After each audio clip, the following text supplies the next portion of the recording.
നാംസുന്റെ അമ്മയും പുറപ്പെട്ട് കഴിഞ്ഞിരിക്കുന്നു. ഹീസിക്കിന് ഒരു കോളൊക്കെ വരികയാണ്. ജിന്നിന്റെ അടുത്ത് ഡുഗോയുടെ സെർവറിലൊക്കെ ഒന്ന് കയറുവാനായിട്ട് ഹീസിക്ക് പറഞ്ഞിട്ടുണ്ടായിരുന്നല്ലോ. ജിന്നും ഇപ്പോൾ അതിന് ഒരുപാട് ശ്രമിക്കുന്നുണ്ടെങ്കിലും അവനെ കൊണ്ട് അതൊന്നും സാധിക്കുന്നില്ല. ടീം ലീഡറിനെ വിളിച്ചിട്ടൊന്നും കിട്ടാതാകുന്നത് കൊണ്ട് തന്നെ ഹീസിക്കും ലീഡറിനെ കാണുവാനായിട്ടൊക്കെ പോകുന്നു. നാംസൂണും സർവ്വശക്തികളും എടുത്ത് ആ ഒരു മിഷനൊക്കെ മുകളിലേക്ക് തള്ളി മാറ്റുന്നു. പിന്നീട് ആ മിഷൻ കൺട്രോളൊക്കെ പോയിട്ട് താഴേക്കൊക്കെ വീഴുവാനായിട്ട് തുടങ്ങുന്നതിന് മുമ്പായിട്ട് തന്നെ അവളും അവിടെ നിന്നും എടുത്തു ചാടി നേരെ ഷിയോയുടെ മുമ്പിലായിട്ട് വന്ന് നിൽക്കുകയാണ്. ഷിയോയും ആഗ്രഹിച്ചിട്ടുണ്ടായിരുന്നത് അതുപോലെ ശക്തിയുള്ള ഒരാളെ ആയിരുന്നു. അമ്മയും കുറേ ദൂരം ബൈക്ക് ഓടിച്ചിട്ട് പെട്ടെന്ന് ഒരിടത്ത് ബൈക്കൊക്കെ നിർത്തി കഴിയുമ്പോഴത്തേക്കും രണ്ടാൾക്കാർ അമ്മയുടെ അടുത്തേക്ക് വരുന്നു. നീ ഏത് ക്ലബിലുള്ള ആളാണെന്നൊക്കെ ആൾ ചോദിച്ചതിന് ശേഷം അമ്മ ഒരു ക്ലബിലും ഇല്ല എന്ന് മനസ്സിലായി കഴിയുമ്പോഴത്തേക്കും അയാളും അയാളുടെ കാർഡൊക്കെ അമ്മയ്ക്ക് നൽകുന്നു. നീ ഞങ്ങളുടെ ക്ലബിൽ ജോയിൻ ചെയ്യണമെന്നായിരുന്നു അയാൾ പറയുന്നത്. നീ ശരിക്കും എൻ്റെ ടൈപ്പ് ആണെന്നൊക്കെ പറഞ്ഞിട്ട് അയാൾ നടന്നു പോകുവാൻ തുടങ്ങുമ്പോഴത്തേക്കും അയാൾ ഹെൽമെറ്റ് എടുത്തില്ല എന്ന കാര്യം അമ്മയും അയാളെ ഓർമ്മിപ്പിക്കുന്നു. പക്ഷെ അയാൾ അത് എടുക്കുന്നതിന് മുമ്പായിട്ട് തന്നെ അമ്മ ആ ഒരു ഹെൽമെറ്റൊക്കെ എടുത്തിട്ട് പല കഷ്ണങ്ങളായിട്ട് ഒടിച്ചു കളയുകയാണ്. ഇനി നീ സ്ത്രീകളുടെ അടുത്ത് മോശമായിട്ട് പെരുമാറിയെന്ന് വല്ലതും ഞാൻ കാണുകയാണെങ്കിൽ ഈ ഹെൽമെറ്റ് പൊടിച്ചതുപോലെ നിന്നെയായിരിക്കും ഞാൻ പൊടിക്കുക.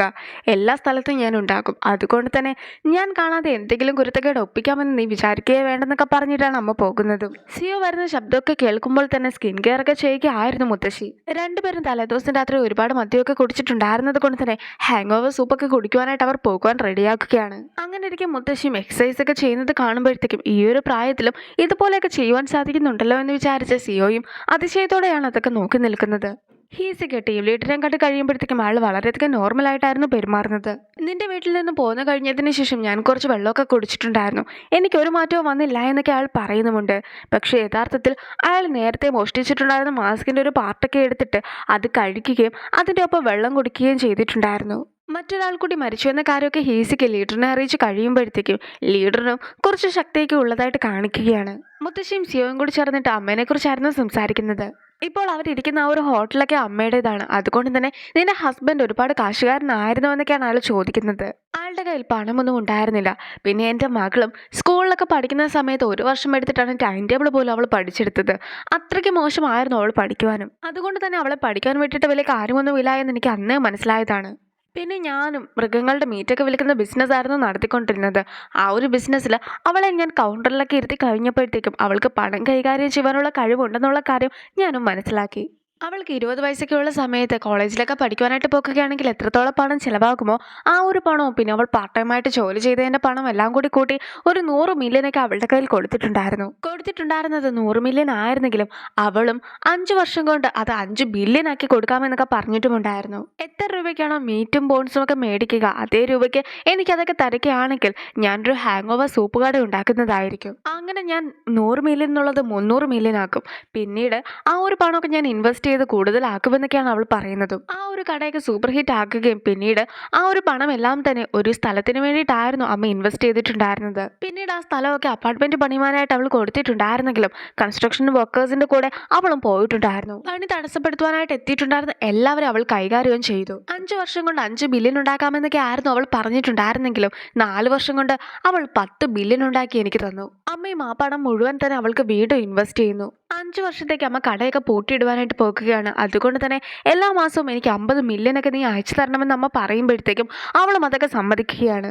എല്ലാ കാര്യങ്ങളും മര്യാദയ്ക്കൊക്കെ പോയിക്കൊണ്ടിരുന്ന സമയത്തായിരുന്നു നാംസൂൺ ആനകളെയും സിംഹങ്ങളെയും കാണണമെന്നൊക്കെ പറഞ്ഞിട്ടുണ്ടായിരുന്നത്. അങ്ങനെ അവരെല്ലാവരും കൂടി ചേർന്നിട്ട് കെനിയയ്ക്ക് പോയി. അവൾ അങ്ങനെ ഒരു ടാക്സി ഡ്രൈവറൊക്കെ ആയിട്ട് അവിടെ വർക്ക് ചെയ്തുകൊണ്ടിരിക്കുന്നതിൻ്റെ ഇടയ്ക്ക് അവിടെ ഉണ്ടായിരുന്ന ഒരു ബിൽഡിങ്ങിനൊക്കെ തീപിടുത്തമുണ്ടായി. അവളും ആ ബിൽഡിങ്ങൊക്കെ വളരെ ചെറിയൊരു തുകയിൽ മേടിക്കുകയും ചെയ്തു. കഥ എവിടം വരെ എത്തിക്കഴിഞ്ഞപ്പോഴത്തേക്കും പോലീസും ധീരതയ്ക്കുള്ള ഒരു അവാർഡൊക്കെ കൊടുക്കുവാനായിട്ട് മുത്തശ്ശീനെ കോൾ ചെയ്യുകയാണ്. അതേ സ്ഥലത്തിരുന്ന് സോനോയും ഫുഡൊക്കെ കഴിക്കുകയായിരുന്നു. അവരും അന്നത്തെ ദിവസം ഹോട്ടലിൽ നിന്ന് പോകാമെന്നൊക്കെ തീരുമാനിച്ചതുമാണ്. സോ ഇപ്പോൾ തന്നെ മാറുവാനുള്ള സ്ഥലമൊക്കെ കണ്ടെത്തി കഴിഞ്ഞു. പക്ഷെ നോയിനെ കൂട്ടുവാനായിട്ട് അവൻ പ്ലാൻ ചെയ്തിട്ടുണ്ടായിരുന്നില്ല. അവർ തമ്മിലുള്ള ആ ഒരു റിലേഷൻഷിപ്പൊക്കെ നിർത്തുവാനായിട്ടായിരുന്നു അവൻ പ്ലാൻ ചെയ്തിട്ടുണ്ടായിരുന്നതും. നമ്മൾ രണ്ടുപേരെ കുറിച്ചുള്ള അവസ്ഥകളും പരസ്പരം പറഞ്ഞു കഴിഞ്ഞപ്പോഴത്തേക്ക് സഹതാപമൊക്കെ തോന്നിയിട്ടായിരുന്നു നമ്മൾ കൂടുതലായിട്ട് അടുത്തിട്ടുണ്ടായിരുന്നത്. പക്ഷേ ഇനിയിപ്പോൾ നിനക്ക് സ്വന്തം കാലിൽ നിൽക്കുവാനായിട്ട് സാധിക്കുന്നതാണ്. അതുകൊണ്ട് തന്നെ എൻ്റെ ഒരു ആവശ്യം നിനക്ക് വരുന്നില്ല. അല്ലാതെ ഞാൻ മറ്റൊരു റിലേഷൻഷിപ്പിലേക്കൊന്നും പോകുകയല്ല എന്നൊക്കെ സു പറയുമ്പോഴത്തേക്കും പണ്ട് കഴിക്കുവാനായിട്ട് ഒന്നുമില്ലാതിരുന്ന സമയത്ത് നമ്മൾ രണ്ടുപേരും കൂടി ചേർന്നിട്ട് ട്രയാങ്കിൾ കിംബാബൊക്കെ കഴിച്ച് തോർക്കുന്നുണ്ടോ, ആ ഒരു സമയത്തേക്ക് തിരിച്ചു പോകുവാനാണ് ഞാനിപ്പോൾ ആഗ്രഹിക്കുന്നതെന്നൊക്കെ ആയിരുന്നു അവൾ പറയുന്നത് പോലും. പക്ഷെ അതൊക്കെ ഇപ്പോൾ അവൻ്റെ പേടി സ്വപ്നമാണ്. അവനും പഴയ ആ കാലത്തേക്ക് തിരിച്ചു പോകുവാനായിട്ട് താല്പര്യമുണ്ടായിരുന്നില്ല. അമ്മയുടെ കഥയൊക്കെ കേട്ട് ത്രില്ലടിച്ചിരിക്കുകയായിരുന്നു സിയോ. അതുകൊണ്ട് തന്നെ പിന്നീട് എന്താണ് സംഭവിച്ചതെന്നൊക്കെ മുത്തശ്ശിയോട് ചോദിക്കുമ്പോഴത്തേക്കും എന്നാൽ നമുക്കൊരു ബ്രേക്കിന് പോകാലോ എന്നൊക്കെ ചോദിച്ചുകൊണ്ട് മുത്തശ്ശിയും അവനായിട്ട് കളിപ്പിക്കുകയാണ്. അമ്മയുടെ പേര് ഗിംജു എന്നാണ് കേട്ടോ. അതുകൊണ്ട് തന്നെ ലോൺ കൊടുക്കുന്നത് ഒഴികെയുള്ള ബാക്കി എല്ലാ കമ്പനിക്കും ഗിംജു എന്ന പേരൊക്കെയാണ് അമ്മ നൽകിയിട്ടുള്ളത്. അമ്മയും എല്ലാ കമ്പനീസിനെയും കൂട്ടുവിളിച്ചൊരു മീറ്റിംഗ് ഒക്കെ നടത്തുകയാണ്. നാമിന് വെയിറ്റ് കുറവാനായിട്ട് യൂസ് ചെയ്തുകൊണ്ടിരുന്ന മരുന്നൊക്കെ തീർന്നിരിക്കുകയാണ്. അതുകൊണ്ട് തന്നെ അവൻ വലിയൊരു തുകയൊക്കെ അവർക്ക് നൽകുന്നു. ഷിയോ നാംസൂണെ അവൻ്റെ ടീമിലേക്ക് സെലക്ട് ചെയ്തിരിക്കുന്നു. പക്ഷേ ഇനി ഒരിക്കലും ഇതുപോലെ ടെസ്റ്റ് ഒന്നും ചെയ്തേക്കരുതെന്ന് അവൾ പ്രത്യേകമായിട്ട് പറയുന്നുമുണ്ട്. നിനക്ക് എങ്ങനെയാണ് ഇത്രയ്ക്ക് ശക്തി കിട്ടിയതെന്നൊക്കെ അവൻ ചോദിക്കുമ്പോഴത്തേക്കും ഒരു കാരണവശാലും യഥാർത്ഥത്തിലുള്ള കാരണം അവനോട് പറയരുതെന്നൊക്കെ അമ്മ പറഞ്ഞിട്ടുണ്ടായിരുന്ന കാര്യമാണ് ഇപ്പോൾ അവൾ ഓർക്കുന്നത്. അതുകൊണ്ട് തന്നെ ഞാൻ പിന്നീട് ഒരിക്കലും അത് പറയാമെന്ന് അവളും പറയുന്നു. അവൾ ഇനി ഡെലിവറി ഗേളായിട്ടല്ലല്ലോ വർക്ക് ചെയ്യാനൊക്കെ പോകുന്നത്. അതുകൊണ്ട് തന്നെ അവിടെ പോയി എല്ലാ കാര്യങ്ങളും സെറ്റാക്കിയിട്ട് വരാമെന്നൊക്കെ പറഞ്ഞ് അവളും പോകുന്നു. നേരത്തെ ഒരു മരണമൊക്കെ നടന്നുവെന്ന് പറഞ്ഞിട്ടുണ്ടായിരുന്നല്ലോ. ആ ഒരു സ്ഥലത്ത് ഇൻവെസ്റ്റിഗേഷന്റെ ഭാഗമായിട്ട് ഹീസിക്ക് എത്തിയതായിരുന്നു. ഷിയോ എൻ്റെ ശക്തിയൊക്കെ പരീക്ഷിക്കുവാനായിട്ട് ഒരു ടെസ്റ്റ് നടത്തിയിട്ടുണ്ടായിരുന്നു. ഞാനും ആ ടെസ്റ്റിൽ വിജയിച്ചു. അതുകൊണ്ട് തന്നെ ഇനി എനിക്ക് അവൻ്റെ ഒപ്പം വർക്ക് ചെയ്യുവാനായിട്ട് സാധിക്കും. എല്ലാ സത്യങ്ങളും ഞാൻ കണ്ടെത്തുന്നതായിരിക്കുമെന്നൊക്കെ അവളും ഹീസിക്കിനെ അറിയിക്കുകയാണ്. പക്ഷെ ടെസ്റ്റ് എന്തായിരുന്നു എന്നൊക്കെ കേട്ട് കഴിയുമ്പോഴത്തേക്കും അവന് വട്ടാണ്. നീ അവൻ്റെ കൂടെ പോകേണ്ടതായിട്ടില്ല എന്നൊക്കെ ആയിരുന്നു ഹീസിക്ക് പറയുന്നതും. പക്ഷെ അതൊന്നും തന്നെ നാംസൂണും കാര്യമാക്കുന്നില്ല. ഹെഡും നാംസൂണ് പറഞ്ഞതുപോലെ 100 കോഴിമുട്ടയൊക്കെ പച്ചയ്ക്ക് തിന്നിട്ട് ആകെ വയറ്റിന് സുഖേടായിട്ട് ഇരിക്കുകയാണ്. ഇപ്പോൾ ഹോസ്പിറ്റലിൽ പോകാതെ മറ്റൊരു മാർഗങ്ങളും അയാൾക്കില്ല. അങ്ങനെ ഇരിക്കുകയാണ് നമ്മുടെ കൂടെയുള്ള ഒരാൾ മരിച്ചു പോയിട്ടുള്ളത്. അതുകൊണ്ട് തന്നെ നീ എത്രയും വേഗം പോലീസ് സ്റ്റേഷനിലേക്ക് എത്തേണ്ടതായിട്ടുണ്ടെന്നൊക്കെ പറഞ്ഞിട്ട് ആ ഒരു കേസുമായി ബന്ധപ്പെട്ട ഡീറ്റെയിൽസ് എല്ലാം തന്നെ അവളെ അയാൾ ഏൽപ്പിക്കുകയാണ്. അമ്മയ്ക്ക് ന്യൂസ് പേപ്പർ കമ്പനിയൊക്കെ മാറ്റിയിട്ട് അതൊരു TV ചാനലാക്കുവാനാണ് ആഗ്രഹമുള്ളത്. അതിനെക്കുറിച്ചൊക്കെ അമ്മ പറയുമ്പോഴത്തേക്കും അതിന് ഒരുപാട് പണച്ചിലവ് ഉണ്ടെന്നൊക്കെ ആയിരുന്നു എല്ലാവരും അമ്മയോട് പറയുന്നതും. പണം ചിലവാക്കുന്നത് അമ്മ ആയതുകൊണ്ട് തന്നെ പണം ഒരിക്കലും നഷ്ടപ്പെടുകയില്ല എന്ന വിശ്വാസമൊക്കെ അമ്മയ്ക്കുണ്ടായിരുന്നു. മാത്രമല്ല ആ ചാനലിന് ഗിംജു TV എന്നാണ് അമ്മ പേരിടുന്നതും. നേരത്തെ നാംസൂൺ രക്ഷിച്ചിട്ടുണ്ടായിരുന്ന അതേ ആൾ തന്നെയാണ് ഇപ്പോൾ മരിച്ചിരിക്കുന്നതും. അതുകൊണ്ട് തന്നെ നാംസൂൺ പോലീസ് സ്റ്റേഷനിലൊക്കെ ചെന്ന് അയാളെക്കുറിച്ച് അന്വേഷിക്കുമ്പോഴത്തേക്കും അയാൾക്ക് ഒരുപാട് കടമൊക്കെ ഉള്ളതാണ്. അതുകൊണ്ട് തന്നെ അതൊക്കെ വീട്ടുവാനായിട്ട് അയാൾ 16 മണിക്കൂറൊക്കെ ജോലി ചെയ്യുമായിരുന്നു. ഏതെങ്കിലും വാണ്ടഡ് ക്രിമിനൽ ഉണ്ടെങ്കിൽ അവരുടെ പേരും അതുപോലെ തന്നെ ആരെങ്കിലും വേസ്റ്റൊക്കെ കൊണ്ടുപോയി കളയാൻ പാടില്ലാത്ത സ്ഥലങ്ങളിൽ കളയുകയാണെങ്കിൽ അവരുടെ ഡീറ്റെയിൽസും ഒക്കെ അയാൾ എടുത്തു തരും. അങ്ങനെ അതുവഴി അയാൾ പണമൊക്കെ സമ്പാദിക്കും. രാവിലെ മുഴുവൻ ഡുഗോയുടെ കമ്പനിയിൽ വർക്ക് ചെയ്തതിന് ശേഷം വൈകിട്ട് അയാൾ ഒരു ഡ്രൈവറായിട്ടും വർക്ക് ചെയ്യുമായിരുന്നു എന്നൊക്കെയാണ് പോലീസ് ഇപ്പോൾ അറിയിക്കുന്നത്. ഇത്രത്തോളം കഷ്ടപ്പെട്ടിട്ടും അയാൾക്ക് പണമൊന്നും ശരിക്കും അടച്ചു തീർക്കുവാൻ പോലും സാധിച്ചിട്ടുണ്ടായിരുന്നില്ല. അതുകൊണ്ട് തന്നെ ഇവിടെയുള്ള ആളുകൾ അത്രയ്ക്ക് പാവങ്ങളാണോ എന്നൊക്കെ ആയിരുന്നു അവൾ ചോദിക്കുന്നത് പോലും. കൊറിയയിൽ കുറച്ച് പണക്കാരും കൂടുതൽ പാവങ്ങളുമാണുള്ളത്. പക്ഷെ കുറച്ച് പണക്കാരെ ഉള്ളൂ എങ്കിൽ പോലും അവരുടെ കയ്യിൽ ഇരിക്കുന്ന തുകയൊക്കെ വളരെയധികം വലുതാണ്. അതുകൊണ്ട് തന്നെ മൊത്തത്തിലുള്ള കണക്കൊക്കെ വെച്ച് നോക്കുമ്പോഴത്തേക്കും കൊറിയയും അത്യാവശ്യം പണമുള്ള ഒരു രാജ്യമാണെന്നൊക്കെ തെറ്റിദ്ധരിക്കപ്പെടുന്നതാണെന്നൊക്കെ ആയിരുന്നു പോലീസും അവളോട് പറഞ്ഞു കൊടുക്കുന്നത്. അയാളുടെ ഫാമിലിയിൽ ആരൊക്കെ ഉണ്ടെന്നൊക്കെ ചോദിക്കുമ്പോഴത്തേക്കും അയാൾക്കൊരു അനിയനും പിന്നെ ഒരു ആൻറ്റിയുമാണ് ഉള്ളത്. ബോഡി വിട്ടുകിട്ടുകയും ചടങ്ങൊക്കെ നടത്തുകയും ചെയ്യണമെങ്കിൽ കുറച്ച് പണമൊക്കെ ആവശ്യമായിട്ട് വരും. അതുകൊണ്ട് തന്നെ ഇതുവരെയായിട്ടും അവർ ബോഡി പോലും മേടിച്ചിട്ടില്ല എന്ന കാര്യമൊക്കെ പോലീസ് അവളെ അറിയിക്കുകയാണ്. എൻ്റെ കൂടെ വർക്ക് ചെയ്തുകൊണ്ടിരുന്ന ഒരാൾ മരിച്ചുപോയി. അതുകൊണ്ട് തന്നെ ഞാൻ നാളെ മുതലേ വർക്കൊക്കെ ചെയ്യുകയുള്ളൂ എന്ന് പറഞ്ഞിട്ട് നാംസൂണും ഇപ്പോൾ ഷിയോയ്ക്കൊരു മെസ്സേജൊക്കെ അയക്കുകയാണ്. അയാൾ മരിച്ചതിനെക്കുറിച്ചൊക്കെ ഷിയോ അപ്പോൾ മാത്രമായിരുന്നു അറിയുന്നത്. അതുകൊണ്ട് തന്നെ സെക്രട്ടറിയുടെ അടുത്ത് ആ ഒരു കാര്യം പറയാതിരുന്നതിന് അയാൾ ഒരുപാട് ദേഷ്യപ്പെടുന്നുമുണ്ട്. റിപ്പോർട്ടേഴ്സിനെ മീഡിയനെയും എല്ലാം തന്നെ കയ്യിലെടുത്തിരിക്കുകയാണ്. അതുകൊണ്ട് തന്നെ അവരാരും ഈ ഒരു ന്യൂസ് പുറത്തേക്ക് വിടുകയില്ല എന്ന് സെക്രട്ടറിയും ഉറപ്പ് നൽകുന്നു. നാംസൂണും അയാളുടെ വീട്ടിലേക്ക് എത്തിയതിനു ശേഷം അയാളുടെ അടക്കം നടത്തുവാനായിട്ടുള്ള പണമൊക്കെ നൽകുന്നു. മാത്രമല്ല ഇളയ സഹോദരനെ പഠിപ്പിക്കുവാനായിട്ടും അവൾ തയ്യാറാക്കുകയാണ്. എൻ്റെ പേരൻസിനെ എനിക്ക് മംഗോളിയയിൽ വെച്ച് നഷ്ടപ്പെട്ടതായിരുന്നു. അവിടെയുള്ള 2 പേര് എന്നെ എടുത്തു വളർത്തി. അവൻ എന്നോട് ചെയ്ത സഹായമാണ് ഇപ്പോൾ ഞാൻ തിരിച്ച് നിന്നോട് ചെയ്യുന്നതെന്നൊക്കെ ആയിരുന്നു അവളും പറയുന്നത്. പിന്നീട് അവളും എന്തെങ്കിലും ആവശ്യമുണ്ടെങ്കിൽ എന്നെ വിളിച്ചാൽ മതിയെന്ന് പറഞ്ഞ് അവളുടെ നമ്പറൊക്കെ കൊടുക്കുന്നു. പക്ഷേ ടിറ്റ്സെക് എന്ന പേരിന് പകരമായിട്ട് നാംസൂൺ എന്ന പേരായിരുന്നു അവൾ അവരുടെ അടുത്ത് പറയുന്നത്. നേരത്തെ പോലീസും ഒരുപാട് കഷ്ടപ്പെട്ടിട്ട് ഒരാളുടെ ഫേസ് ഒക്കെ കണ്ടെത്തിയിട്ടുണ്ടായിരുന്നല്ലോ. ഇപ്പോൾ അയാളുടെ കുറച്ച് ഡീറ്റെയിൽസും അവർ പറയുകയാണ്. അയാൾ റഷ്യയിലൊക്കെ പോയിട്ട് ബാലറ്റ് ഡാൻസ് ആയിരുന്നു പഠിച്ചിട്ടുണ്ടായിരുന്നത്. പോരാത്തതിന് ആൾക്ക് ശമ്പളമൊക്കെ കിട്ടുന്നത് ഹെറിറ്റേജ് ക്ലബിന്റെ എംപ്ലോയി ആയിട്ടാണ്. ആൾക്ക് 20 മില്യനാണ് ഓരോ മാസവും കിട്ടുന്നത്. ഹെറിറ്റേജ് ക്ലബിന്റെ മെയിൻ ആയിട്ടുള്ള മാഡത്തിനെ കാണിച്ചതിന് ശേഷം ഷിയോയും ഇതിലൊരു മെമ്പർ ആണെന്നുള്ള കാര്യമൊക്കെ പോലീസ് അറിയിക്കുന്നു. ഡൂഗോ മൊത്തത്തിലൊന്ന് അരിച്ചു പറിക്കാൽ കൊള്ളാമെന്നൊക്കെ ഹീസിക്കുന്നുണ്ട്. പക്ഷേ എവിഡൻസ് ഒന്നും കിട്ടാത്തത് കൊണ്ട് തന്നെ ഒരു വാറന്റ് കിട്ടുക ഒട്ടും തന്നെ പോസിബിൾ ആയിട്ടുള്ള കാര്യമല്ല. അന്ന് നൈറ്റ് മദ്യപിക്കുവാനായിട്ട് എത്തുന്നുണ്ടോ എന്നൊക്കെ നാംസൂണും ഹീസിക്കിനൊരു മെസ്സേജൊക്കെ അയക്കുന്നു. ഹെറിറ്റേജ് ക്ലബിന്റെ മെമ്പേഴ്സിനെയൊക്കെ കാണുവാനായിട്ട് ഷിയോ എത്തിയിരിക്കുകയാണ്. അവനും അവർക്ക് 2 ഗിഫ്റ്റൊക്കെ നൽകുന്നു. ഒന്നാമത്തെ ഗിഫ്റ്റ് ബ്ലാക്ക് റാസ്ബെറി വൈനായിരുന്നു. അതൊക്കെ കുടിച്ചിട്ടുണ്ടെങ്കിൽ ഒരുപാട് സന്തോഷം കിട്ടുമെന്നായിരുന്നു അവൻ പറയുന്നതും. പിന്നീട് അവൻ അവർക്ക് എല്ലാവർക്കും തന്നെ നെക്ടൈയും കൊടുക്കുന്നു. ടീം ലീഡർ മിൽട്ടനും കൺട്രോളൊക്കെ പോയിട്ട് ഓരോരോ ഹാലൂസിനേഷൻസ് ഒക്കെ കാണുകയാണ്. അയാളും അവിടെ ഉണ്ടായിരുന്ന ഒരു കണ്ണാടി പോലും തകർക്കുന്നുമുണ്ട്. നാംസോണും മദ്യപിച്ചൊക്കെ ഇരിക്കുമ്പോഴത്തേക്കും അവളെ തടഞ്ഞുകൊണ്ട് ഹേസിക്ക് എത്തുകയാണ്. ഷിയോ വളരെയധികം അപകടകാരിയാണ്, അതുകൊണ്ട് തന്നെ നീ അവന്റെ കൂടെ നിൽക്കുവാനായിട്ട് പാടില്ല എന്ന് ഹേസിക്ക് പറയുമ്പോഴത്തേക്കും ഞാൻ അവന്റെ കൂടെ അല്ല, മറിച്ച് അവനെ എന്റെ കൂടെ നിർത്തുവാനായിട്ടാണ് ഞാൻ ആഗ്രഹിക്കുന്നത്. അതുകൊണ്ട് തന്നെ ഞാനല്ല, മറിച്ച് അവനാണ് അപകടത്തിലുള്ളതെന്നും അവൾ അറിയിക്കുന്നു. അവരുടെ പാർട്ട് ടൈമറായിട്ട് വർക്ക് ചെയ്ത ആൾ മരിച്ച കാര്യമൊക്കെ നാംസോൺ പറഞ്ഞ് കഴിയുമ്പോഴത്തേക്കും അയാളായിരുന്നു ഹാച്ചിനെ റിപ്പോർട്ട് ചെയ്തിട്ടുണ്ടായിരുന്നതെന്ന കാര്യം അവനും അറിയിക്കുകയാണ്. അയാൾ എങ്ങനെയാണ് മരിച്ചതെന്ന് നാംസോൺ ചോദിക്കുമ്പോഴത്തേക്കും അയാൾ എപ്പോഴും ഉണർന്നിരിക്കുവാനായിട്ട് ഒരുപാട് എനർജി ഡ്രിങ്ക്സ് ഒക്കെ കുടിക്കുമായിരുന്നു. അങ്ങനെ കുടിച്ച് ഏറ്റവും കൂടുതൽ നേരം ഉണർന്നിരിക്കുവാനായിട്ട് ശ്രമിച്ചത് കൊണ്ടാണ് അയാൾ മരിച്ചു പോയതെന്നൊക്കെ ആയിരുന്നു അവന്റെ മറുപടി. നിന്റെ അമ്മേനെ പോലെ ഒരുപാട് പണമുള്ള കുറച്ച് ആൾക്കാരൊക്കെ ഉണ്ട്. അതിന്റെ അർത്ഥം പണമില്ലാത്ത ഒരുപാട് ആൾക്കാർ വേറെ ഉണ്ട് എന്നതാണ്. ഏതെങ്കിലും ഒരാൾ ജയിക്കണമെങ്കിൽ മറ്റൊരാൾ തോറ്റേ മതിയാക്കും എന്നൊക്കെയാണ് അവന് പറഞ്ഞും കൊടുക്കുന്നത്. എവിടെയൊക്കെ വെളിച്ചമുണ്ടോ അവിടെയൊക്കെ നിഴലുണ്ടാക്കുമെന്ന് പറയുന്നില്ലേ, അതാണ് ഇതേന്നൊക്കെ അവന് പറഞ്ഞു കൊടുക്കുമ്പോഴത്തേക്കും എനിക്ക് നിഴലിനിടയിലൂടെ ഓടിയതിനു ശേഷം എല്ലാവർക്കും വെളിച്ചമൊക്കെ നൽകണമെന്നാണ് ആഗ്രഹമെന്ന് അവളും പറയുന്നു. അവളുടെ ആ ഒരു ആഗ്രഹമൊക്കെ സാധിക്കുവാനായിട്ട് അവനും കൂടെ നിൽക്കാമെന്ന് പറയുകയാണ്. നാംസോൺ ഡ്രൈവിംഗ് ടെസ്റ്റിലൊക്കെ പാസ്സാക്കുവാനായിട്ട് അവനും ഒരു വലിയ ബുക്കൊക്കെ അവൾക്ക് പഠിക്കുവാനായിട്ട് നൽകുന്നുണ്ട്. അവളുടെ കവിളുകളൊക്കെ ചെറുതായിട്ടൊന്ന് ചുവന്നിരിക്കുന്നത് കാണുമ്പോഴത്തേക്കും അങ്ങനെ നിന്നെ കാണുവാൻ സുന്ദരിയായിട്ടുണ്ടെന്നൊക്കെ ആയിരുന്നു അവൻ പറയുന്നത്. നിനക്ക് ചുവന്ന കവിളുകളുള്ള ആളുകളാണോ ഇഷ്ടം? അങ്ങനെയാണെങ്കിൽ മംഗോളിയയിൽ ഒരുപാട് ഗേൾസ് ഉണ്ടെന്നൊക്കെ അവൾ പറയുമ്പോഴത്തേക്കും അവനും ഒരിക്കലും മംഗോളിയയിലേക്ക് പോകാമെന്നൊക്കെ പറയുകയാണ്. പക്ഷെ അത് കേൾക്കുന്ന അവളും നീ എന്തിനാണ് മംഗോളിയയിൽ പോകുന്നത്? ഞാനുള്ളത് ഇവിടെയല്ലേ, അപ്പോൾ നിനക്കെന്നെ ഡേറ്റ് ചെയ്താൽ പോരെ എന്നൊക്കെ ആയിരുന്നു നാംസോണും ചോദിക്കുന്നത്. നാംസോണും ഐ ലവ് യു എന്നൊക്കെ മംഗോളിയൻ ഭാഷയിൽ പറയുകയാണ്. പക്ഷെ അവൾ പറയുന്നതിന്റെ അർത്ഥമൊന്നും അവനും മനസ്സിലാക്കുന്നില്ല. അങ്ങനെ അവളും നാണം കൊണ്ട് ഓടുമ്പോഴത്തേക്കും ഒരിടത്ത് മറിഞ്ഞു വീഴുന്നു. അവനും അവളുടെ അടുത്തേക്ക് ഓടിച്ചെന്ന് കഴിയുമ്പോഴത്തേക്കും അവളുടെ കാലിലുള്ള ചെറിയൊരു മുറിവൊക്കെ അവളും അവന് കാണിച്ചു കൊടുക്കുകയാണ്. അത് കാണുന്ന അവനും അവളെ എടുത്തുകൊണ്ടൊക്കെ പോകുന്നു. അവന്റെ പുറത്തിരുന്നൊക്കെ പോകുമ്പോഴത്തേക്ക് പപ്പനെ കുറിച്ചായിരുന്നു അവൾ ഓർക്കുന്നത്. അവൾ അങ്ങനെ അവളുടെ കുതിരനെ കുറിച്ചൊക്കെ സംസാരിക്കുമ്പോഴത്തേക്കും അവനും സ്പീഡിൽ ഓടിയൊക്കെ പോകുകയാണ്. അമ്മ ഇപ്പോൾ കുറച്ച് പേരുടെ കൂടെ ട്രിപ്പിനൊക്കെ വന്നതായിരുന്നു. അങ്ങനെ ഇരിക്കെ അവർ ഒരുപാട് സന്തോഷിക്കുന്നതൊക്കെ കാണുമ്പോഴത്തേക്കും അതിന് പിന്നിലെ കാരണവും അമ്മ ചോദിക്കുകയാണ്. സോങ് ബ്രെഡ് ഞങ്ങളുടെയൊക്കെ പണം ഇരട്ടിയാക്കി തിരിച്ചു തന്നിരിക്കുന്നു എന്നായിരുന്നു അവരതിന് മറുപടിയായിട്ട് പറയുന്നതും. അയാളൊരു സ്കാമർ അല്ലേ എന്നൊക്കെ അമ്മ ചോദിക്കുമ്പോഴത്തേക്കും അങ്ങനെയുള്ള ഒരു കാര്യങ്ങളും ബാക്കിയുള്ള ആളുകൾ വിശ്വസിക്കുന്നുണ്ടായിരുന്നില്ല. അവരും കൂടുതലായിട്ടൊക്കെ സോങ് ബ്രെഡിനെ കുറിച്ച് അന്വേഷിച്ചിട്ടുണ്ടായിരുന്നു എന്നാണ് അമ്മയോട് പറയുന്നത്.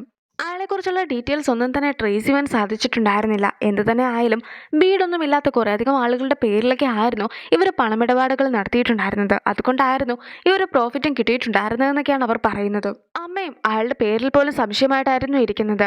പക്ഷേ എല്ലാവരും തന്നെ അയാളെക്കുറിച്ച് നല്ല അഭിപ്രായമൊക്കെ പറയുന്നത് കേൾക്കുന്ന ദേഷ്യം കൊണ്ട് തന്നെ അമ്മയും ഗോൾഫൊക്കെ കളിക്കുമ്പോഴത്തേക്കും ബോളും ഒരുപാട് ഉയരത്തിലേക്ക് തെറിച്ചു പോകുന്നു. നിങ്ങൾ ഞെട്ടേണ്ട കാര്യമൊന്നുമില്ല, ഇതൊരു മാജിക് സ്റ്റിക്ക് ആണെന്നൊക്കെ പറഞ്ഞിട്ട് അമ്മയും അവരെ പറ്റിക്കുകയാണ്. അവരും ആ ഒരു സ്റ്റിക്കിന്റെ ഡീറ്റെയിൽസ് ഒക്കെ അന്വേഷിക്കുന്നു. സോങ് ബ്രെഡിനെ കുറിച്ച് അന്വേഷിക്കാനായിട്ട് ശ്രമിച്ചിട്ടുണ്ടായിരുന്നെങ്കിലും അയാളെക്കുറിച്ചുള്ള ഒരു ഡീറ്റെയിൽസും കിട്ടുന്നുണ്ടായിരുന്നില്ല. അതുകൊണ്ട് തന്നെ അയാളുടെ ഒരു ഫോട്ടോ കൂടി ഓപ്പലിൻ്റെ ആള് അമ്മയോട് ചോദിക്കുകയാണ്. അമ്മയും ഫോട്ടോയ്ക്ക് വേണ്ടി സ്റ്റാഫിനൊക്കെ മെസ്സേജ് അയച്ച് നോക്കുമ്പോഴത്തേക്കും ബ്രെഡിന്റെ ഫോട്ടോ എന്ന് കണ്ടതുകൊണ്ട് തന്നെ അയാളും ടേബിളിൽ വെച്ചിട്ടുണ്ടായിരുന്ന ബ്രെഡിന്റെ ഫോട്ടോ ഒക്കെ എടുത്ത് അമ്മയ്ക്ക് അയച്ചു കൊടുക്കുകയാണ്. എനിക്ക് നിന്റെ ബോസ് ആയിട്ടുള്ള ബ്രെഡിന്റെ ഫോട്ടോ ആണ് വേണ്ടതെന്നൊക്കെ അമ്മ പറയുമ്പോഴത്തേക്കും അതിന് പിന്നിലെ കാരണം കൂടി അയാൾ ചോദിക്കുന്നു. സ്റ്റാഫിന് കൂടുതൽ സംശയമൊന്നും തോന്നാതിരിക്കുവാനായിട്ട് അയാൾ എന്റെ ടൈപ്പ് ആണെന്നായിരുന്നു അമ്മ മറുപടി പറഞ്ഞിട്ടുണ്ടായിരുന്നത്. എന്തായാലും ആ ഒരു മെസ്സേജ് കണ്ട് കഴിയുമ്പോൾ തന്നെ അയാളും ബ്രെഡിന്റെ ഫോട്ടോ ഒക്കെ അമ്മയ്ക്ക് അയക്കുന്നു. എനിക്ക് അവളെ ഇഷ്ടമില്ലെങ്കിലും അവൾക്ക് എന്നെ ഇഷ്ടമാണെന്ന് പറഞ്ഞ് അവൾ എല്ലായിടത്തും എൻ്റെ പിറകെ വരികയാണ്. അതുകൊണ്ട് തന്നെ അവൾ വലിയൊരു ശല്യമാണെന്നൊക്കെയാണ് ബ്രെഡ് പറയുന്നത്. നമുക്ക് ആർക്കും കണക്ക് കൂട്ടുവാൻ പോലും സാധിക്കാത്തത്ര സ്വത്തൊക്കെ അവൾക്കുണ്ട്. മാത്രമല്ല അവൾ ഇപ്പോൾ സിംഗിളുമാണ്. ബോസിനെ അവൾക്ക് ഇഷ്ടമാണെന്ന് പറഞ്ഞ സ്ഥിതിക്ക് നമുക്ക് അവളുടെ പണമൊക്കെ ഉപയോഗിച്ചുകൂടെ എന്നായിരുന്നു സ്റ്റാഫും ചോദിക്കുന്നത്. നാംസോണും ഷിയോട് കൂടെ വർക്ക് ചെയ്യുവാനായിട്ട് റെഡിയാകുന്നു. നാംസോൺ പോകുന്ന സ്ഥലമൊക്കെ മനസ്സിലാക്കുവാനായിട്ട് GPS ട്രാക്കറും അതുപോലെ തന്നെ നാംസോൺ കാണുന്ന കാര്യങ്ങളൊക്കെ കാണുവാനായിട്ട് ഒരു ക്യാമറയും അവളുടെ വാച്ചിൽ ഫിറ്റ് ചെയ്ത് വെച്ചിട്ടുണ്ടായിരുന്നു. നീ അവിടെയൊക്കെ ചെന്നിട്ടുണ്ടെങ്കിൽ ഒരു സാധനത്തിലും തൊട്ടേക്കരുത്, മറിച്ച് ഈ ഒരു ക്യാമറ വെച്ചിട്ട് നീ അതെല്ലാം ഷൂട്ട് ചെയ്താൽ മാത്രം മതിയെന്നായിരുന്നു ഹീസിക്കും പറയുന്നത്.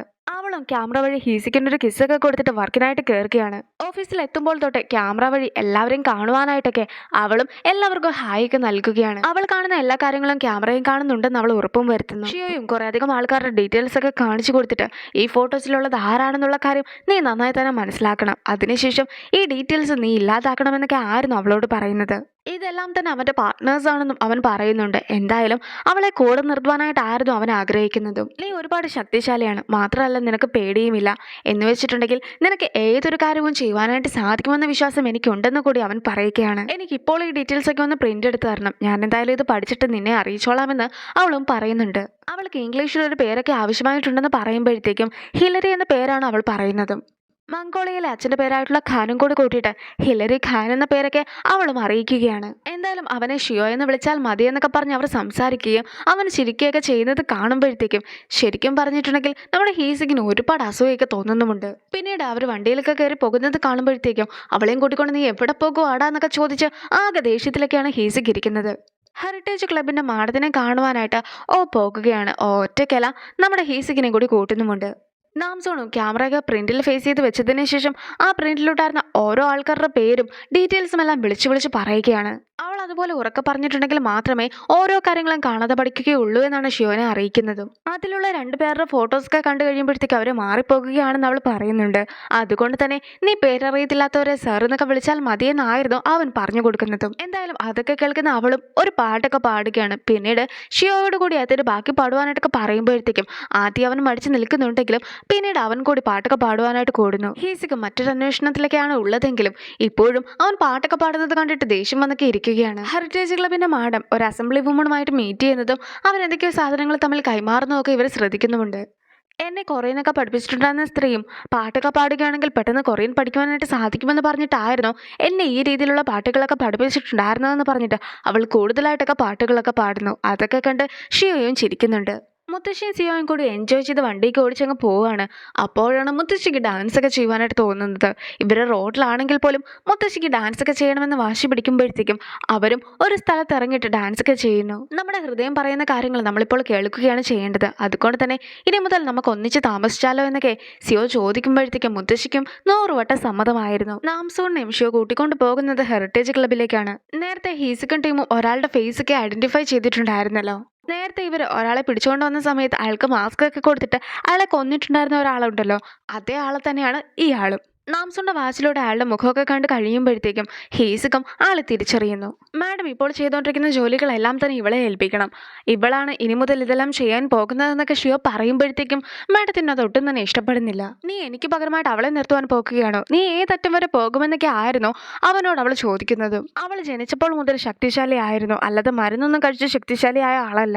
ദൈവങ്ങൾ അവളെ എനിക്ക് ഗിഫ്റ്റായിട്ട് നൽകിയതാണ്, അതുകൊണ്ട് തന്നെ ഞാൻ അവളെ എൻ്റേതാക്കി മാറ്റുമെന്നൊക്കെയാണ് ഷിയോ പറയുന്നത്. നാംസോൺ ഒരു റൂമിലേക്ക് എത്തിയിട്ട് അവിടെ ഉണ്ടായിരുന്ന പല സാധനങ്ങളും ക്യാമറയിലൊക്കെ പകർത്തുവാനായിട്ട് നോക്കുമ്പോഴത്തേക്കും മാഡവും കുറച്ച് മദ്യവുമായിട്ട് അവളുടെ അടുത്തേക്ക് വരുന്നു. അവർ കൊടുത്ത മദ്യമൊക്കെ കുടിക്കുന്ന നാംസോണും ആകെ ബുദ്ധിമുട്ടൊക്കെ തോന്നിയിട്ട് നിലത്തേക്ക് വീഴുകയാണ്. ആരെന്ത് കൊടുത്തിട്ടുണ്ടെങ്കിലും അതൊക്കെ വിശ്വാസത്തോടെ കുടിക്കുന്ന നീ എങ്ങനെയാണ് ഷിയോനെ പ്രൊട്ടക്ട് ചെയ്യുക എന്നൊക്കെ ആയിരുന്നു മാഡം ചോദിക്കുന്നത്. അത് കാണുന്ന ഹീസിക്കും നാംസോണെ രക്ഷിക്കുവാനായിട്ട് പോകുന്നു. കൂട്ടുകാരിക്ക് മീറ്റാണെന്നൊക്കെ തെറ്റിദ്ധരിച്ചിട്ട് നാംസോൺ കല്ല് പോലും തിന്നിട്ടുണ്ടായിരുന്നു. അതുകൊണ്ട് തന്നെ ഈ ഒരു വിഷമൊന്നും കഴിച്ചാലും തനിക്ക് ഏൽക്കുകയില്ല എന്നൊക്കെ പറഞ്ഞ് അവൾ നിൽക്കുമ്പോഴത്തേക്കും ആ സ്ത്രീയും അവിടെ നിന്ന് പെട്ടെന്ന് രക്ഷപ്പെട്ടു പോകാനൊക്കെ നോക്കുന്നുണ്ട്. പക്ഷെ അവളും അവരുടെ കോളറിനെ പിടിച്ചിട്ട് അവളെ കസേരയിലൊക്കെ ഇരുത്തുന്നു. ഹീസിക്കും ഹെറിറ്റേജ് ക്ലബിന്റെ അകത്തേക്കൊക്കെ ഓടി കയറുവാനായിട്ട് നോക്കുമ്പോഴത്തേക്കും അവിടെ വെച്ച് ഷിയോനെയൊക്കെ കാണുന്നുണ്ട്. ഓയും അവനെ തിരിച്ചു വിളിക്കുന്നു. ആ ഡ്രഗൊക്കെ താൻ സ്വയം പരീക്ഷിച്ച് നോക്കിയതാണെന്നുള്ള കാര്യമൊക്കെ ഒരാളെ വിളിച്ച് ഷിയോ പറയുന്നുമുണ്ട്. നാംസോൺ ഒരു കുഴപ്പവും ഇല്ല എന്നൊക്കെ ഹീസിക്കിനെ കാണിച്ച് കഴിയുമ്പോഴാണ് അവനും ഒരു സമാധാനമൊക്കെ ആകുന്നത്. ഹീസിക്കും മാഡത്തിന്റെ ഡീറ്റെയിൽസ് ഒക്കെ ചോദിച്ചിട്ടുണ്ടായിരുന്നു. അതുകൊണ്ട് തന്നെ നാംസോന്റെ അമ്മ അതൊക്കെ അയച്ചു കൊടുക്കുന്നു. അമ്മയും ഷിയോയും എല്ലാം ഹെറിറ്റേജ് ക്ലബിന്റെ മെമ്പേഴ്സാണ്. മാത്രമല്ല പേവൽ എന്ന പേരുണ്ടായിരുന്ന ഒരു റഷ്യൻ മാഫിയ ഗ്രൂപ്പിലെ അംഗമായിരുന്നു ഷിയോ എന്ന കാര്യമൊക്കെ അമ്മയെ അറിയിക്കുകയാണ്. നാംസോൺ ഓരോ ഗ്ലാസ് മദ്യം കുടിക്കുമ്പോഴും മാഡത്തിനെ കൊണ്ടും ഓരോ ഗ്ലാസ്സൊക്കെ അവൾ കുടിപ്പിക്കുന്നുണ്ട്. അങ്ങനെ കുടിച്ച് മാഡം ബോധമില്ലാതൊക്കെ വീണ് കഴിയുമ്പോഴത്തേക്കും നാംസോണും കയ്യിലുണ്ടായിരുന്ന ക്യാമറ വെച്ച് പല പല കോണിലായിട്ട് പോയിട്ട് അതെല്ലാം തന്നെ ഷൂട്ട് ചെയ്യാനും ശ്രമിക്കുന്നു. അങ്ങനെ ഇരിക്കെ ആ മുഖമൊക്കെ പോയിട്ടുണ്ടായിരുന്ന ആള് പെട്ടെന്ന് ആ റൂമിലേക്ക് കയറി വരുമ്പോഴത്തേക്കും ഇവളും കൈപൊക്കിയൊക്കെ നിൽക്കുന്നതാണ് അവൻ കാണുന്നത്. അവനൊന്ന് അതിശയിച്ചൊക്കെ അവളെ നോക്കുമ്പോഴത്തേക്കും അവളും ഡാൻസ് കളിക്കുകയാണെന്നുള്ള രീതിയിലൊക്കെ അവന്റെ മുമ്പിൽ നിന്ന് ഡാൻസ് ഒക്കെ കളിച്ചിട്ട് പെട്ടെന്ന് ഇറങ്ങിപ്പോകുന്നു. ഞാനിപ്പോൾ മദ്യപിച്ചിട്ടുണ്ട്, അതുകൊണ്ട് തന്നെ തൽക്കാലത്തേക്ക് ഞാൻ പോകുകയാണെന്നൊക്കെ പറഞ്ഞിട്ട് ഷിയോയുടെ അടുത്ത് നിന്നും യാത്ര പറഞ്ഞിട്ട് നാംസോണും പോകുകയാണ്. നാമിൻ പണമൊക്കെ അയച്ചിട്ടുണ്ടായിരുന്നത് കൊണ്ട് തന്നെ അവന് വീണ്ടും ആ ഒരു ഗുളികകളൊക്കെ കിട്ടുന്നു. സ്പൈ ആയിട്ടൊക്കെ വർക്ക് ചെയ്തത് നാംസോൺ ഒരുപാട് ഇഷ്ടപ്പെട്ടിട്ടുണ്ടായിരുന്നു. അവളും ഹെറിറ്റേജ് ക്ലബിന്റെ ഓരോ മുക്കും മൂലയും വരെ ആ ഒരു വീഡിയോയിൽ പകർത്തിയിട്ടുമുണ്ട്. ഷിയോ എനിക്ക് എല്ലാ ഡോസും ആക്സസ് ചെയ്യുവാനായിട്ടുള്ള കാർഡൊക്കെ നൽകിയിട്ടുണ്ട്. അതുകൊണ്ട് തന്നെ ഇന്ന് രാത്രി ഞാൻ ഓഫീസിനുള്ളിൽ കയറിയിട്ട് നമുക്ക് വേണ്ട എല്ലാ ഡീറ്റെയിൽസും എടുത്തുകൊണ്ട് വരുന്നതായിരിക്കും. എന്നെ ഒരിക്കലും ആരും തന്നെ തിരിച്ചറിയിക്കുകയില്ല, അത്രയ്ക്ക് വിദഗ്ധമായിട്ടായിരിക്കും ഞാൻ വേഷം മാറി പോകുക എന്നൊക്കെ അവൾ പറയുന്നുണ്ട്. എനിക്ക് ഈ വാച്ചിന്റെ സഹായം പോലും ആവശ്യമില്ല എന്നൊക്കെ പറഞ്ഞിട്ട് അവളും വാച്ചൊക്കെ തിരികെ നൽകുന്നു. ലീഡറും ആ മുഖമൊക്കെ പോയിട്ടുണ്ടായിരുന്ന ആളെ നേരിട്ട് കാണുന്നു. ഷിയോയുടെ ഫോട്ടോസൊക്കെ നോക്കിക്കൊണ്ടിരിക്കുന്നതിനിടയിൽ അതിലൊരു ഫോട്ടോയിൽ സോങ് ബ്രിഡിനെ കൂടി അമ്മ കാണിക്കുകയാണ്. നാംസോണിനെ ഒറ്റയ്ക്ക് വിട്ടതിന്റെ ടെൻഷനൊക്കെ ഹീസിക്കിനുണ്ടായിരുന്നു. നിനക്ക് നാംസുന്റെ അമ്മ പണക്കാരിയാണെന്നുള്ള കാര്യമൊക്കെ അറിയാവുന്നതല്ലേ? അവരുടെ കയ്യിൽ ഒരുപാട് സാങ്കേതിക വിദ്യകളൊക്കെ കാണും. അതൊക്കെ ഉപയോഗിച്ചുകൊണ്ടായിരിക്കും നാംസോൺ ഈ ഒരു വർക്കൊക്കെ ചെയ്യുക. ലേസറുകൾ ഉണ്ടെങ്കിൽ പോലും അവൾ കൃത്യമായി തന്നെ അവളുടെ വർക്കൊക്കെ ചെയ്ത് തീർക്കുന്നതായിരിക്കുമെന്നാണ് ഓ പറയുന്നതും. ഇവരും വലിയധികം ബിൽഡപ്പ് ഒക്കെ കൊടുത്തിട്ടാണ് നാംസോൺ വർക്ക് ചെയ്യുന്നതിനെ കുറിച്ച് പറയുന്നത്. അതായത് ഷിയോയുടെ ഓഫീസിനുള്ളിൽ കയറിയിട്ട് അതിലുണ്ടായിരുന്ന എല്ലാ ഡേറ്റാസും എടുത്ത് അതെല്ലാം അനലൈസ് ചെയ്തതിന് ശേഷം അവൾ കൃത്യമായിട്ടുള്ള ഡേറ്റാസൊക്കെ നമ്മളെ ഏൽപ്പിക്കുമെന്നൊക്കെയാണ് അവർ പറയുന്നത് പോലും. ഓയുടെ സങ്കല്പങ്ങൾക്കും അപ്പുറത്തായിരുന്നു നാംസോൺ ചെയ്തിട്ടുണ്ടായിരുന്നത്. അതായത് നാംസോൺ ഒരു ഗോസ്റ്റിന്റെ വേഷത്തിലൊക്കെ ആയിരുന്നു അവിടെ എത്തുന്നത്. പിന്നെ ഓ പറഞ്ഞിട്ടുണ്ടായിരുന്നത് പോലെ ഡേറ്റാസൊക്കെ അനലൈസ് ചെയ്യാനൊന്നും അവൾ നിൽക്കുന്നില്ല. മറിച്ച് ആ ഒരു കമ്പ്യൂട്ടർ മുഴുവനായിട്ട് അവൾ എടുത്തുകൊണ്ടൊക്കെ പോകുവാനാണ് നോക്കുന്നത്. മറ്റേ ആ പൊക്കോള ടീമൊക്കെ അവിടേക്ക് എത്തുമ്പോഴത്തേക്കും അവളെ കാണുന്നുമുണ്ട്. പക്ഷെ ആദ്യം അവളെ കണ്ട് ആളൊന്നും ഞെട്ടുന്നുണ്ടെങ്കിലും പിന്നീട് അവളെ പിടിക്കുവാനായിട്ടും ആൾ നോക്കുന്നു. അവളും പിടിയൊന്നും കൊടുക്കാതെ ജനൽ വഴി ചാടുവാനായിട്ട് നോക്കുമ്പോഴത്തേക്കും പെട്ടെന്നൊരു കാറ്റൊക്കെ വീശുന്നത് കൊണ്ട് തന്നെ അവളുടെ വെപ്പുമുടിയൊക്കെ അയാളുടെ മുഖത്തേക്കും ചെന്ന് വീഴുകയാണ്. നാമിനും വണ്ണമൊക്കെ കുറയാനുള്ള ഒരു മരുന്ന് കഴിക്കുന്നു. അമ്മയ്ക്കും മുത്തശ്ശൻ്റെ അടുത്തു നിന്ന് ഒരു കോളൊക്കെ വരികയാണ്. സിയോയും മുത്തശ്ശിനെ പ്രപ്പോസ് ചെയ്യുന്നു. ഇനി ആ ജനൽ വഴി ചാടിയിട്ടുണ്ടായിരുന്ന നാംസോണിനെയും കൂടി കാണിക്കുകയാണ്. സോ അങ്ങനെയാണ് ഈ ഒരു എപ്പിസോഡ് അവസാനിക്കുന്നത്. അപ്പോൾ അടുത്തൊരു വീഡിയോ ആയിട്ട് ഇത്രയും വേഗം കാണാം. ബൈ.